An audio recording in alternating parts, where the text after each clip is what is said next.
বিশ্বনবী সবাইকে নিয়ে দাঁড়িয়ে নামাজ শুরু করেছেন, আল্লাহু আকবার।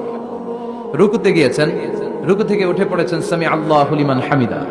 পেছন থেকে সাহাবারা ফিসফিস আওয়াজে পড়েছে রব্বানা ওয়ালাকাল হামদ। একজন সাহাবা অতিরিক্ত আরো 4টা তাসবিহ বাড়িয়ে পড়েছে, হামদান কাসীরান তাইয়িবান মুবারাকান ফি। সালাত শেষে বিশ্বনবী সাহাবাকে বললেন, সাহাবীদের দিকে লক্ষ্য করে বললেন যে তোমরা সবাই পড়েছো রব্বানা ওয়ালাকাল হামদ, কে যেন বাড়িয়ে পড়েছো হামদান কাসীরান তাইয়িবান মুবারাকান ফি। এই 4টা তাসবিহ কে পড়েছো? এটা তো আমি শিখাই নাই, তুমি পেলে কই? কেউ দাঁড়ায় না, ভয়ে। বিশ্বনবী অভয় দিলেন, ভয় পেও না, দাঁড়াও।